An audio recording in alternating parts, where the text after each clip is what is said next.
Purihin po ang ating mahal na Panginoon. First and foremost, I would like to give the highest praise, the highest worship, the highest glory, and everlasting thanksgiving to our Lord of Lords, King of Kings, ever dearest Jesus. Hallelujah. Praise the Lord. And I would like also to give my greetings and double respect to our parents in the Lord. And we always remember and cherish the blessed teachings and preachings of our beloved assistant, our beloved pastor, Evangelist Rizal Almeda, and our beloved assistant pastor, Lina C. Almeda. Hallelujah. Praise the Lord. And greetings to all beloved Almeda family. Hallelujah. Praise the Lord. Beloved preachers, beloved workers, beloved brethren, beloved visitors, and of course our webcast viewers. God bless you all po for being with us, glorifying, honoring, and worshiping our Lord Jesus Christ through viewing our webcast live. Hallelujah. Praise the Lord. And to all birthday celebrants for the month of December, God bless you all po with long life, good health, and spiritual blessing. And all the glory and honor belong to our Lord Jesus Christ. Amen and amen. Hallelujah. Praise the Lord. Purihin po ang ating mga Panginoon. At our topic for today is conviction for the believer. Conviction o pananalig para sa mananampalataya. Hallelujah. Praise the Lord. Conviction is the work of the Holy Spirit, where a person is able to see themselves, to see to how God sees him, or guilty, defiled, and totally unable to save themselves. And let us read the first verse natin, John chapter 16, verse 8. From the book of John, chapter 16, verse 8. And when he is come, he will reprove the world of sin and of righteousness and of judgment. Amen. Amen. Akatiwa ng kabilis sa isang talata.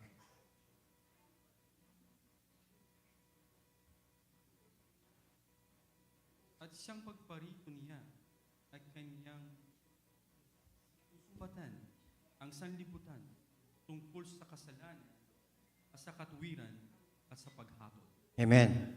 Purihin po ang banal na salita ng ating mahal na Panginoon. Ating pong palakpakan po ang ating pong pinakamamahal na Panginoon. Okay. A clap of praise. Hallelujah. Praise. Isa pong malakas na palakpak. Hallelujah. Praise. Para po sa ating mahal na Panginoon. Hindi po natin pinapalakpakan ng tao, pinapalakpakan po natin ang ating mahal na Panginoong Jesucristo. Hallelujah. Praise the Lord. Na dahil po sa kanyang mga banal na salita na pinagkakalob niya sa atin upang ating matalima at ating pong masunod ang kanyang kalooban. Hallelujah. Praise the Lord. When Holy Spirit convicts us of something wrong we did, it means God wants us to make it right. Yan po ang kabutihan ng banal na Espiritu na nananahan sa bawat isa. Ang pananalig natin o conviction ay gawa ng banal na Espiritu kung saan nakikita ng isang tao ang kanilang sarili gaya ng pagtingin ng Diyos sa kanila na nagkakasala, nadudungisan, at lubos na hindi kayang iligtas ang kanyang sarili. Kapag hinahatulan tayo ng banal na Espiritu o kinukonvict tayo ng banal na Espiritu sa mga nagawang bagay na mali, ibig sabihin nito ay nais ng Diyos na itama natin ito. Hallelujah, praise the Lord. Walang hinangad ang ating mahal na Panginoong Jesucristo, kundi ang tayo po ay maging kaluguran sa kanyang harapan. To be delighted one in the eyes of our Lord Jesus Christ, kinakailangan nating sundin. We should obey His commandments. Lagi tayong masunurin sa kanyang mga ipinag-uutos. At dapat alam natin kung ano ang kanyang mga ipinag-uutos. Hallelujah, praise the Lord. Conviction is God's loving hand, steering us back to the path that leads to life. To better understand the concept, picture a parent whose toddler begins to chase a ball into a busy street. The youngster has only one purpose: to retrieve the toy. The parent, however, would be negligent if they did not stop the child. Ang conviction o pananalig o paninindigan. Ano yung pananalig at paninindigan? Dahil tayo ay may espiritu sa ating na binigay ng ating mahal na Panginoon, tayo po ay nalalaman natin pagka tayo nagkakulang o nagkakamali. Nababagabag ang ating mga puso at isipan. Hallelujah. Praise the Lord. Kaya po, ang kamay ng Diyos ay nagtutulak sa atin pabalik sa landas patungo sa buhay. Kasi pag ikay kinukonvict, kinakailangang pagsisihan mo ang ginawa mo. Not like Judas. Nagkasala siya sa mahal na Panginoon, ibinenta niya ang ating mahal na Panginoon. Nag-remorse siya, nagsisi siya. Pero sa halip na humingi ng tawad sa ating mahal na Panginoon, kinitil niya ang kanyang buhay. Hindi po dapat ganun. Kung kayo nagkasala, kung kayo nagkamali, kung kayo merong conviction, kinakailangan humingi ka agad ng tawad. Pagsisihin mo ang mga nagawa mo at huwag mo nang babalikan kailan pa man. Bilang tao, maaaring magawa mo muli kayo magkulang at magkamali. Diyan, kinakailangan natin ang panalangin, prayer and fasting, at pakikipag-ugnayan sa tuwi-tuwi na sa ating mahal na Panginoon. Nahingin mo sa mahal na Panginoon, nagabayan ka at patnubayan, at ikaw ay tulungang makaiwas sa lahat ng kapahamakan o lahat ng pagkakamali na magagawa mo sa hinarap-sarapan ng ating mahal na Panginoon. Hallelujah. Praise the Lord. Upang mas maunawaan natin ang konsepto o kuro-kuro o pagkaunawa, isipin ng isang magulang na ang batang anak ay nagsimulang humabol ng bola sa isang abalang kalye. Isa lang ang hangarin ng bata sa pagkakataong iyon, makuha ang laruan. Gayunpaman, magiging pabaya ang magulang kung hindi nila pipigilan o sasawayin ang bata. Ganoon ang ginagawa sa atin ng mahal na Panginoon pagka tayo mayroong conviction. Sinasawata tayo ng mahal na Panginoon para huwag kang mapahamak. Kasi kapag patuloy na ginagawa mo ang isang pagkukulang o pagkakamali sa harapan ng ating mahal na Panginoon, napakapanganib po nito. Ito ang magtutulak sa iyo na papalayo sa harapan ng ating mahal na Panginoon. At hindi ka lang mapapalayo kapag ikay patuloy na nagkakasala, ikaw ay nagiging kaaway ng ating mahal na Panginoon. Disobedience to God makes us enemy of our Lord God. Kaya kinakailangan lagi tayong tatalima at susunod sa ating mahal na Panginoon. We, like the toddler in this example, view our life from a limited perspective. If our Heavenly Father stops us from achieving a desire, it seems frustrating. But we must remember that Almighty God is acting out of His love for us. Katulad tayo ng isang paslit sa limbawang ito, tingnan natin ang ating buhay mula sa isang limitadong pananaw. Kung pinipigilan tayo ng ating mga nakalangit na Ama sa pagkamit ng isang pagnanais, ito ay tila nakakabigo. Ngunit dapat nating tandaan na ang makapangyarihan Diyos ay kumikilos dahil sa Kanyang pagmamahal sa atin. Dahil kung hindi tayo i-convict, kung hindi tayo bibigyan ng mga paalala, kung hindi tayo bibigyan ng hindi naman parusa, kasi ang parusa ay gagawin pagka nasa harap na tayo ng ating mahal na Panginoon. Hindi tayo parusahan ng ating mahal na Panginoon sa ngayon. Dahil mahal tayo ng ating mahal na Panginoon. Ang nais ng ating mahal na Panginoon, tayo po ay tumalima, sumunod sa Kanyang mga utos. Hallelujah, praise the Lord. Subalit kung patuloy kang matigas ang ulo, o hindi ka tatalima, o hindi ka susunod sa ating, hahayaan ka ng mahal na Panginoon sa iyong kaluban. We are given choices by our Lord God. Pero pinakikita niya kung paano dapat natin gawin para huwag siyang mapalayo sa Kanya. Kung ikaw ay matigas ang ulo, meron kang sariling pag-iisip, na akala mo ikaw ang pinakamagaling na sa ibabaw ng lupa, pinakamatalinong tao, o whatever na ginagawa mo ay tama para sa iyo, ay tingnan mo ang banal na kasulatan, tama ba ang ginagawa ko? Dalawang utos ay binigay ng ating mahal na Panginoon. Thou shalt love the God with all your heart, with all your mind, with all your strength. And this is the first and greatest commandment. And secondly, love others as you love yourself. napakahalagang mga kautusan na binigay nating mahal na Panginoon. Ano yung ibigay natin ating mahal na Panginoon sa isip, sa salita at sa gawa? Ang ibig sabihin nito, ipamuhay natin ang kanyang banal na salita. At yung kanyang utos na ibigay natin ating kapwa katulad ng ating sarili. Gawin natin yan. Kung bagaman nagkakamali, nagkukulang ang ating kapwa sa atin, huwag tayo magtatanim ng sama na loob dahil yun ay kasalanan. Ang magtanim ka ng sama ng loob sa iyong kapwa. Ang magalit ay yan ay daan para ikaw ay magkasala. Hindi nais ng mahal na Panginoon na mayroong anger sa puso mo. Ang sabi nga po sa banal na kasulatan, kahit natatalima mo ang mga utos ng ating mahal na Panginoon, subalit meron kang isang hindi natalima, ikaw ay nagkasala sa lahat. Kaya tayong mga tao sa tuwi-tuwi na lagi tayong hihingi ng tawad sa ating mahal na Panginoon. Hindi natin alam na tayo nagkukulang, nagkakamali, nagkakasala sa ating mga ginagawa, sa ating mga sinasalita sa araw-araw. Lagi tayong hihingi ng tawad at makikita sa patuloy na ganito ang ginagawa mo, babaguhin ka ng mahal. Lalo't higit na ikaw ay laging dumadalo sa mga ganitong gawain. Hindi alam ng iba. Umaaring kaya, kahit alam nila, hindi nila ginagawa kasi pinatigas na ng mahal na Panginoon ang kanilang mga puso. Ang sabi, huwag daw natin pababayaan ang ating pagtitipong katulad nito kung nalalaman nating malapit na ang katapusan.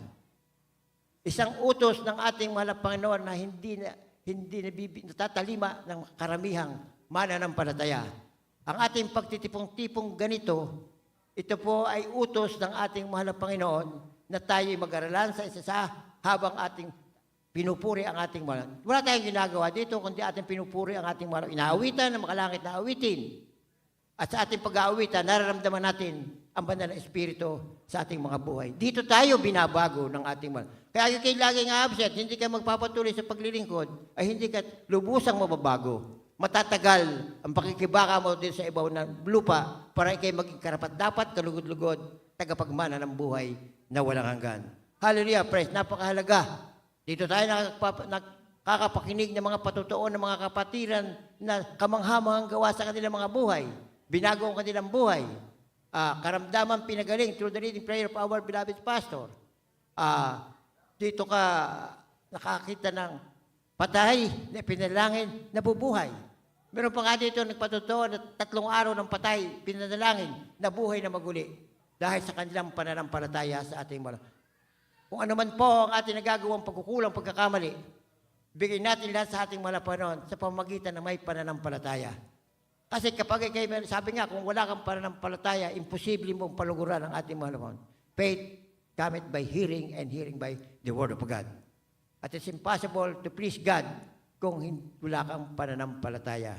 Hallelujah, praise the Lord.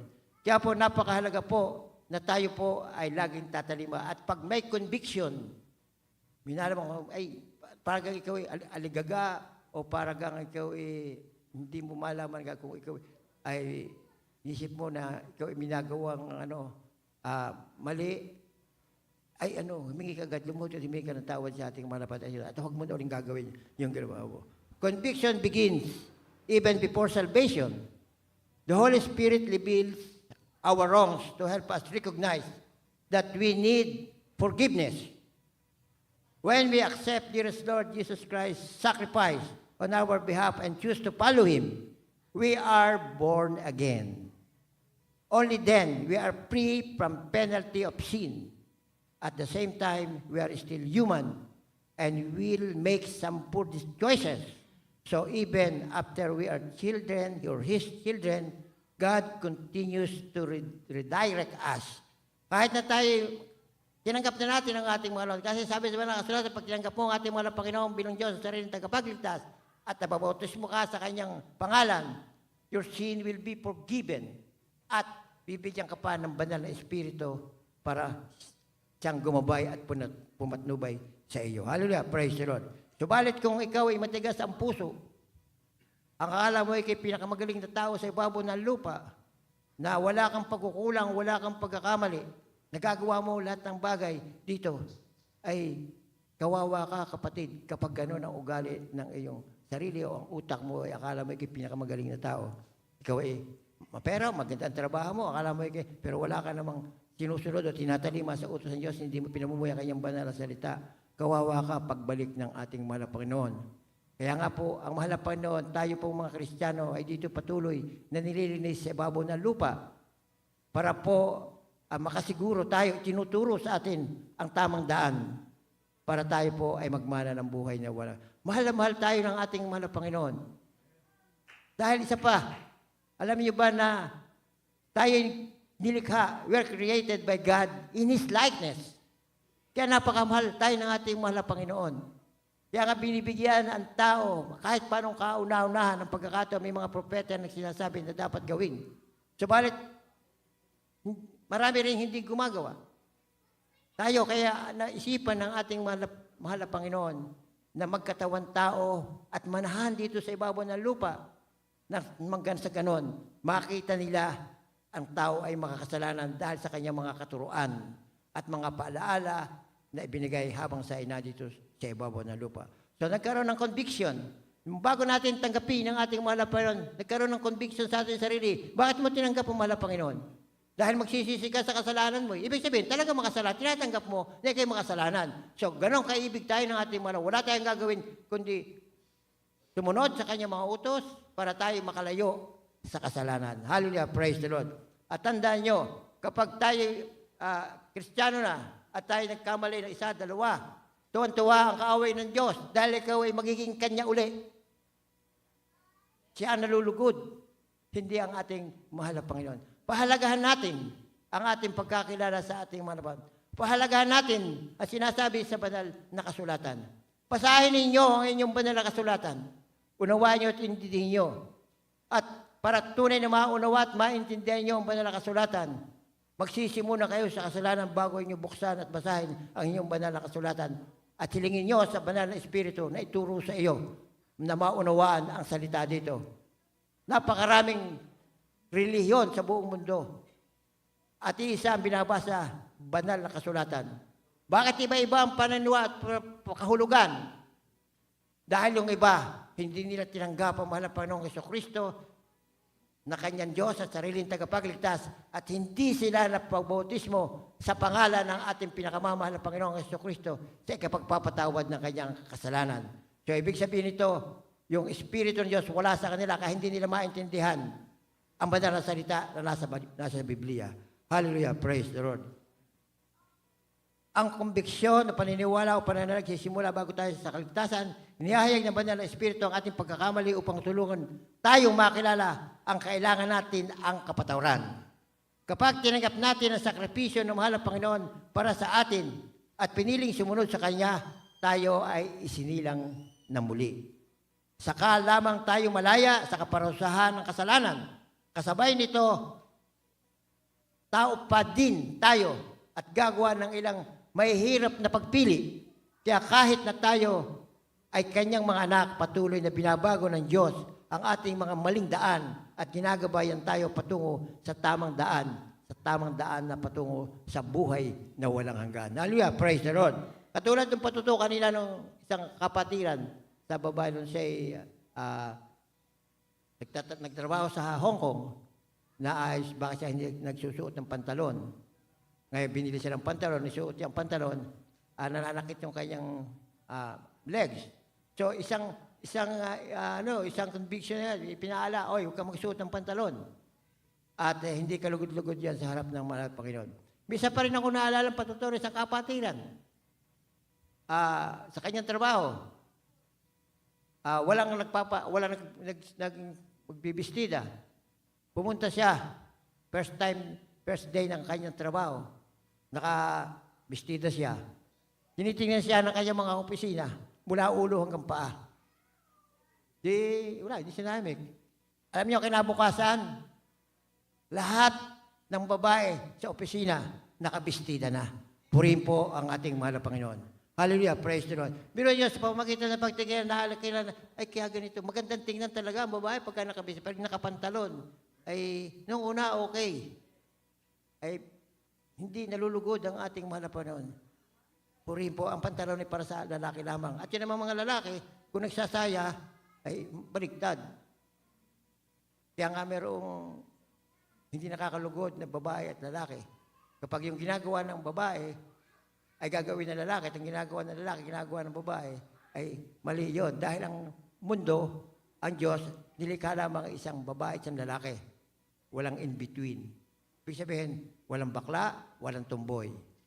Pag-ingatan natin itong mga ganitong bagay, dahil ito ang hindi naglulugod ang ating mahal na Panginoon. Kinakailangan matuto tayo sa paglilingkod sa ating mahal na naayon sa kanyang kalooban. Conviction is different from condemnation.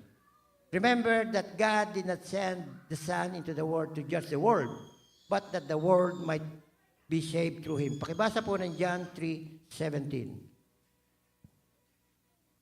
From the book of John, chapter 3, verse 17. For God sent not his Son into the world to condemn the world, but that the world through him might be saved. Amen. Amen. Yung 1 ang God press. Ang versikulo ay 17. Sapagkat hindi sinugo ng Diyos ang anak sa sanglibutan upang hatulan ang sanlibutan, kundi upang ang sanlibutan ay maligtas sa pamamagitan niya. Amen. Puri po ang banal na salita. Bisan po natin palakpakan po ang ating pong pinakamamahal na Panginoong Kristo. Patuloy po siya nangungusap sa atin. Unawain natin ang mga salitang ito.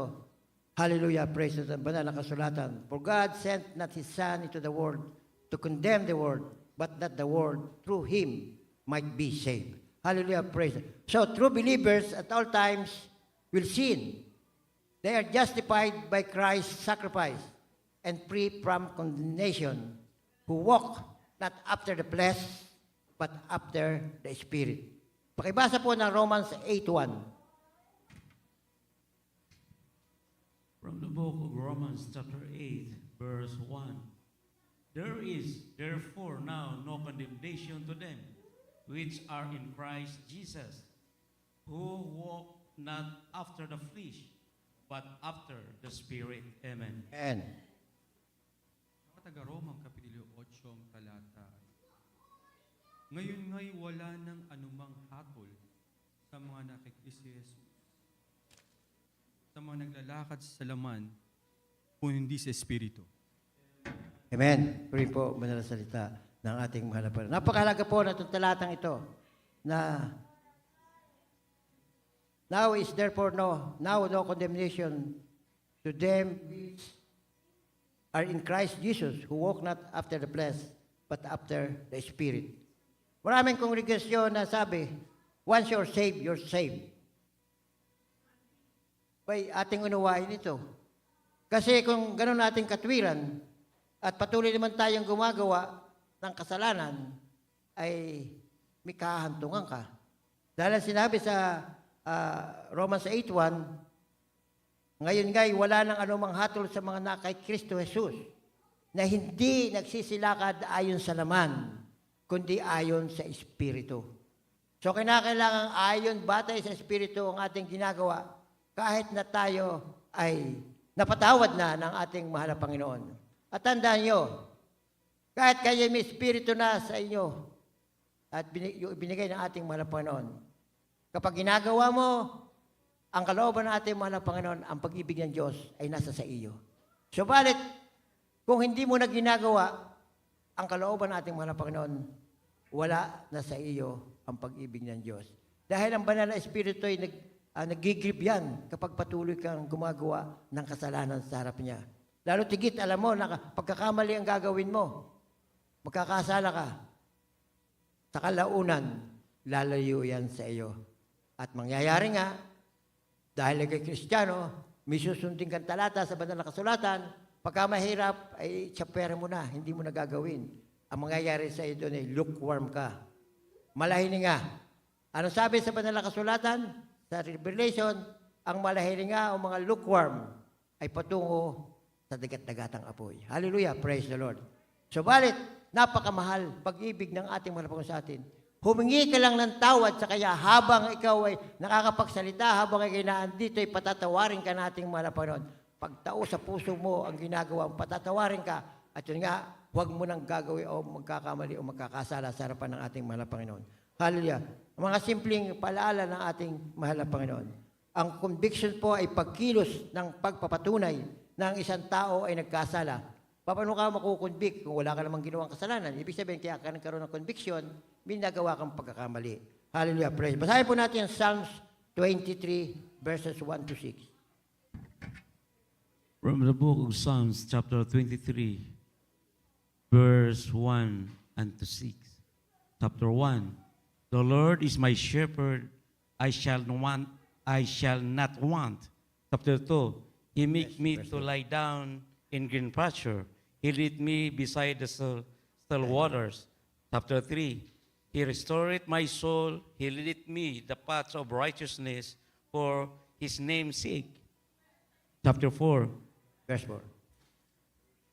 Chapter 4. Yea, I walk to the valley of shadow of death. I will fear no evil, for thou art with me, thy rod and thy staff, thy comfort me. Amen. Chapter 5. Thou preparest the table before me in the presence of my enemies. Thou anointed my head with oil, my cup running over. Chapter 6. Surely goodness and mercy shall follow me all the days of my life, and I will dwell in the house of the Lord forever. Amen. Napakahalagang talata sa banal na kasulatan. Hallelujah, praise the Lord. Mga awit, ang Kapitulo 23, talata ay 1 hanggang 6. Ang Panginoon ay aking pastor, hindi ako nangangailangan. Kanyang pinahinga ako sa sariwang pastulan. Pinapatnubayan niya ako sa siping ng mga tubig na pahingahan. Kanyang anuli ang aking kaluluwa. Pinapatnubayan niya ako sa mga landas ng katwiran, alang-alang sa kanyang pangalan. 4. Oo, bagamat ako'y lumalakad sa libis ng lihim ng kamatayan, wala akong katatakutang kasamaan. Sapagkat ikaw ang sumasa akin, ang iyong pamalo at ang iyong tungkod ay nagpapa sa akin. Yung pinapatnubayan ako sa dulang sa harap o sa harapan ng aking kaaway, yung pinapahira ng aking ulo ng langis, ang aking saro ay umaapaw, tunay na ang kabutihan at kaawaan ay sumusunod sa akin sa lahat ng aking kaarawan ng aking buhay, at ako'y tatahan sa buhay ng Panginoon magpakailanman. Amen. Purihin po ang banal na salita ng ating mahal na Panginoon. Hallelujah.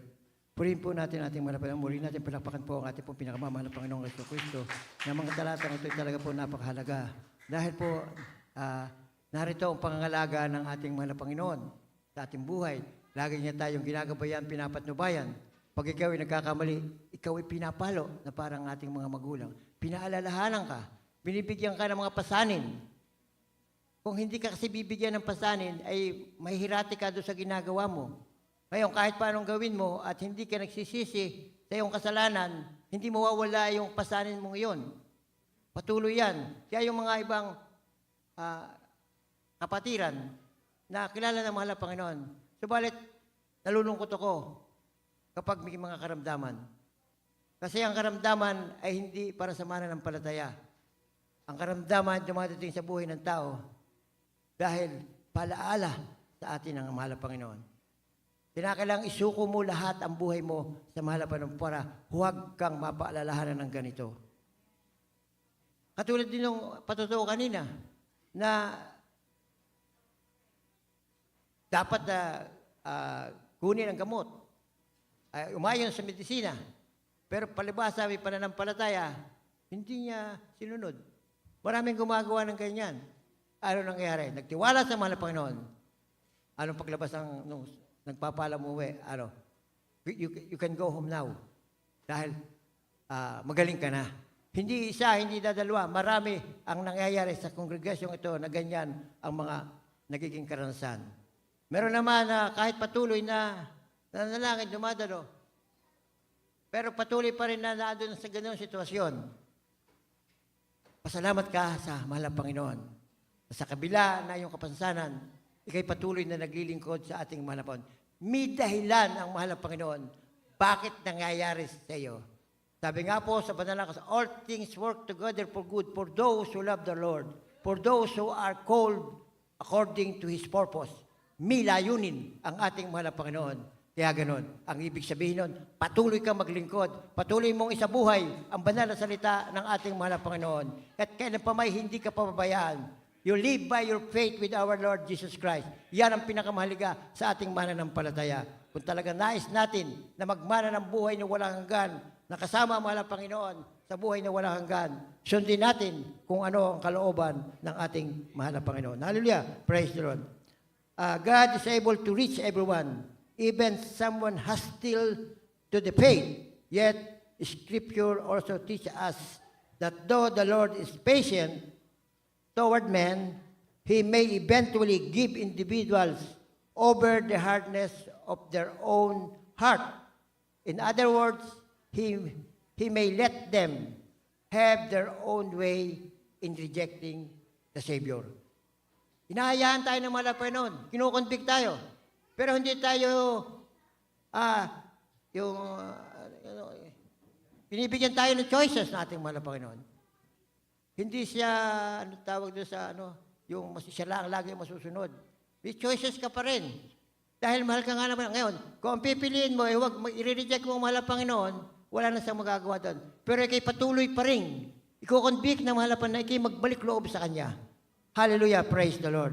Nagagawa ng Diyos na maabot ang sino man kahit isang taong salungat sa pananampalataya. Ngunit itinuturi din ang banal na kasulatan na kahit ang Panginoon ay matiyaga sa tao, sa kalaunan ay maaari niyang ibigay ang mga individual sa katigasan ng kanilang puso. Ano yung ibigay? Ay di hahayaan na niya kung ano ang gusto niya.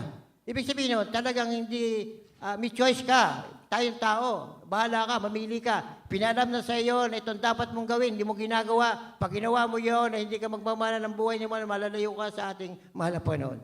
Sa madaling salita, maaaring hayaan niya silang magkaroon ng sariling paraan sa pagtanggis kapag ligtas. Hallelujah! Nakakahabag kapag ikaw pinabayaan na nating mahal na Panginoon. Pero kahit na kung ano man natin pinagdadaan at patuloy ka naglilingkod sa ating mahal na Panginoon, kung ikaw may dumaranas ng mga kapigatian, may layunin ng ating maaaring nais niya ikay magpakumbaba o maaaring magpatuloy ka. Baguhin mo ang takbo ng isip mo. Hindi ka magaling na tao. Lahat tayo walang alam sa kabutihan ng ating mahal na Panginoon. Kaya tayo nandito, tayo po'y nag-aaral, tinuturuan tayo ng ating mahal na Panginoon. Ipinadadama sa atin ang kanyang banal na Espiritu. Hallelujah, praise the Lord. The situation is different for believers. However, when we, in our humanness, continue to sin, the Holy Spirit convicts us, so we will get back to track. At that point, we can humbly repent and follow Him, or ignore His voice and continue to sin. If we persist in error, our Father will keep calling us back. But the danger is that our hearts may become desensitized and we could eventually cease to hear His warning. Ang sitwasyon ay naiba para sa mga mananampalataya gayunpaman kapag tayo sa ating pagiging tao patuloy na nagkakasala. Hinahamon tayo ng banal na Espiritu upang tayo ay makabalik sa Kanya. Anong hinahamon? Lagi tayong kinukonvict, pinapalala sa atin na nagkasala ka. Humingi ka ng tawad. Huwag mo sundin ang daang iyan. Sa punto ngayon, ay mapagpakumbaba tayong magsisi at sumunod sa Kanya at humingi ng tawad sa ating mga at huwag pansinin ang Kanyang tinig at patuloy na magkasala. Ganun na mangyayari. Pag hindi mo pinansin, patuloy kang magkakasala. Kasi wala na nga sa iyo ang Espiritu ng Diyos. Nagkakasala ka. Tuloy-tuloy ang pagkakasala mo. Hallelujah. Kung magpapatuloy tayo sa pagkakamali, patuloy tayong tatawagin ng ating mga Panginoon. Patuloy tayong ikukundi. Patuloy tayong nais na ikaw nasa Kanya. Ngunit, ang panganib ay ang ating mga puso ay maaring mawala ng pakiramdam at sa kalaunan na hindi na natin naririnig o marinig ang Kanyang babala. Yun ang nangyayari. Nagkakaroon tayo ng patigas na puso, bingintay nga sa salita ng Diyos. Wala na, hindi mo na iniintindihan sinasabi ng mahal na Panginoon. Kahit ang sabi siya, ay, ikay dumalo, pero hindi ka dadalo. Dahil yun ang pananaw mo, ayoko naman nanonood sa webcast. Ako naman nagpapadala ng tithes. Abay, hindi. Ang sabi ng mahal na Panginoon, ikay dumalot pag lingkuran mo siya. At yung habang ikay nalilingkod, ay di, sinabi ng mahal na Panginoon, ikay magtatithes. Gagawin mo ang magaling. Tayo ay sinasakdal ng ating mahal na Panginoon habang tayo ay naniniwala at nananampalataya at nananalig sa kanyang pagpapala. Hallelujah. Praise the Lord. Thankfully, we are children of God and He loves us too much to let us remain in a sinful pattern. Though chastisement or chastisement and conviction are never pleasant, He knows our traveling down the wrong road would result in much greater heartache. Pakibasa po ng Proverbs 3:12. From the book of Proverbs, chapter 3, verse 12. For whom the Lord loveth, He correcteth, even as the father the son in whom He delighteth. Amen. Tagalog po. Kawikaan ng Kapitulo 2, 13, ay 12. Sapagkat sinasaway ng Panginoon ang kaniyang iniibig, Amen. gaya ng ama sa anak na kaniyang kinaluluguran. Amen. Puri po. Umayon siya. The Lord is a shepherd using His staff and rod to lovingly bring us to green pastures. Sa kabutihan pala tayo mga anak ng Diyos at mahal niya tayo ng labis upang hayaan tayo manatili sa isang makasalanang huwaran. Ayaw ng ating mga Panginoon ay kayo magkakasala na mananatili ka sa kasalanan. Kahit na ang pagkastigo at conviction o pananalig ay hindi kailanman kayaya, alam niya na ang ating paglalakbay sa maling daan ay magbubunga ng higit na matinding kalungkutan. Sinasabi sa Kawikaan 3:12. Hallelujah, praise the Lord. Ang Panginoon ay isang pastol gamit ang kanyang tungkod at pamalaw upang maibiging dalhin tayo sa luntiang pastol. Hallelujah, praise the Lord. Napakabuti ng ating mahal na Panginoon. Hindi tayo karapat-dapat sa kanyang kapatawaran, hindi tayo dapat-dapat sa kanyang mga sakripisyo, subalit dahil sa kanyang pag-ibig at pagmamahal sa tao na nilikha niya na ay yung kanyang kawangis. At kaya ang tao ay nilikha para ipalit kay Satanas na dating worship leader niya sa kalangitan na ang nais pa ay malampasan ang kanyang kapangyarihan, kaya itinaboy siya sa kalangitan. At doon, kaya ang tao ay ginawa ng ating mahal na Panginoon para tayo ipalit kay Satanas na magpupuri sa Kanya. Kaya napakahalaga ng pagpupuri. Ang pagpupuri ay pag-alis ng masamang espiritu sa ating mga buhay. Bakit po? Dahil habang ikaw ay nagpupuri o inaawitan mo ang ating mahal na Panginoon, lumalayo ang masamang espiritu. Napatunayan ko yan. Hindi na dalawa, hindi tatlong beses sa Pilipinas pa. Minsan, may kasama kong ilang preachers yung kasama ko, hindi. Pero ako na backslide ako ng mga panahong yun. Meron kaming minimina, yung binabaykot, ang tawag. Ay hindi namin natatapaw. Sabi sa akin, ito yung mga eksperto sa pag-mimina. Kaya puntahan natin. Madali sabi, punta ng gabi. Sabi kailan, mamaya? Hindi, mamayang gabi, sabi sa akin. O sige, pumunta sila doon. Yan, sige, susunod ka ako doon. Noong mga bandang alas 7, dilim na eh. Pero ang layo nun sa daan ay mga 1 kilometro. O walang bahayan doon. Gubat yun. Pagdating ko doon, nakita ko, nakaupo lang. Oh, bakit? Nakita nyo? Hindi kami makapasok sa loob dahil yung aming flashlight ay namamatay pagdating doon sa loob. Ay, ganun ba? Paano gagawin nyo? Bukas na lamang at kukuha kami ng salamin at patitingnan, pasisinagin para makarating sa loob. Nung kami nag-uusap doon sa bunganga ng yungib, biglang ang lakas ng hangin. Apakalakas ng hangin. Akala ko may bagyo. Lumabas ako, tingmula akong ganun. Kasi yung bunganga ng yungib, nayuyung-yunga ng puno ng balete. Tinignan ko, aba yung dahon ni walang hindi gumagalaw, pero ang lakas ng hangin. Paninig mo, parang signal number 5 sa bagyo sa Pilipinas. Sabi ko, paano yan? Ano ga yan? Sabi nung isang, ngayon preacher, mga preacher na yun tayo magpuri. May dala silang gitara at saka Biblia. Nagpuri kami. Kanta. Tatatlong kanta pa namin, tumigil na yung hangin yun. Nawala yung masamang espiritu.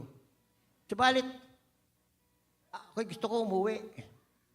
Ako palibasa ay backslider no. May dala akong shotgun, yung pistolized shotgun ng tatay. Sabi ako yung uwi, sabi ko, kayo isang tayo umuwi sa atin, bukas na natin ba? Hindi, dito na kami tutulog. Sabi ko, siya, ay ako dito na rin sa inyo tutulog. Kasi napakahirap na ko yung uwi, hindi ko manakita ang kalaban. Espiritu pala, masapang espiritu pala. Dito, kaya umaga na ako umuwi. Hallelujah, praise the Lord. Maraming bagay. Sa papangitan ng pag-awit, nawawala ang masamang espiritu. At tayo, subukan mo kayo magpuri.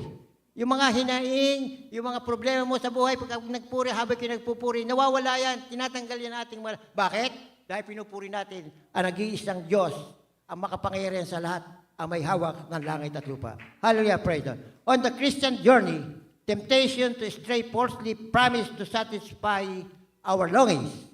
Stay closely connected to Jesus through prayer and Scripture. Be listening so we can obey immediately when He calls us to change course. In the long run, living God's way is what brings the greatest joy. Sa paglakbay ng Kristiyano, ang mga tuksong nagliligaw ay maaaring o maling nangangako na sasapatan ng ating mga hinahangad o pananabik. Manatiling malapit at konektado sa mahal na Panginoon sa pamamagitan ng panalangin at ng banal na kasulatan. Kinakailangan lagi ka nagbabasa ng banal na kasulatan. Maging nakikinig o makinig upang makasunod ka agad-agad kapag tinatawag niya tayong magbago ng landas. Sa katagalan, ang pamumuhay sa paraan ng Diyos ay nagdudulot ng pinakamalaking kagalakan. Overconfidence about our moral strength is risky. It betrays a lack of understanding of the nature and power of sin. Let him that thinks he is standing beware he doesn't fall.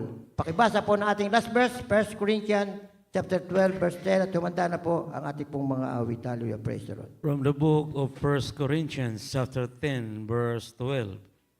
Wherefore, Chapter 12, verse 10. 12:10. chapter 12,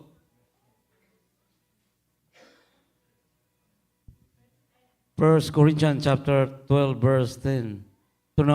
To another working of miracle, to the other prophecy, to the other discerning of spirit, to other deciphered kinds of tongues, to other the interpretation of tongues. Amen. Mga taga-Korinto, ang Kapitulo 12, talata ay 10. At sa iba'y ang mga paggawa ng mga himala, at ang iba'y hula, at sa iba'y mga pagkakilala sa mga espiritu, at sa iba'y ang iba't ibang wika, at sa iba'y ang pagpapaliwanag ng mga wika. Sorry, hindi pala yun. Tama yung 10:12. Hallelujah, praise the Lord. Sige, ako na lang magbabasa.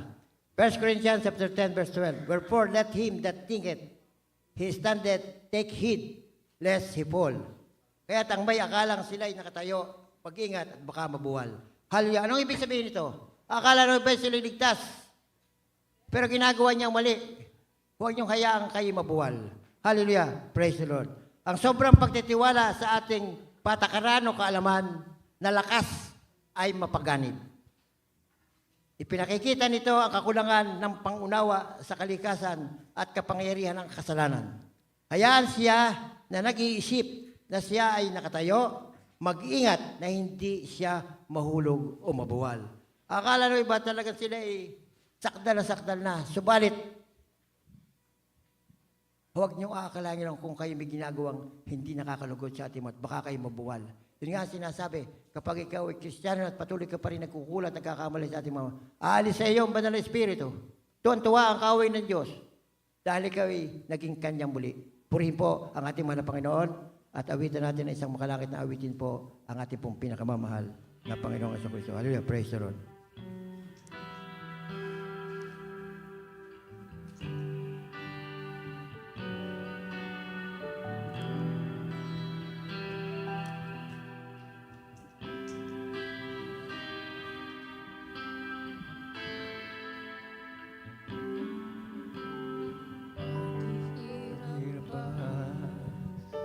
Pagsubok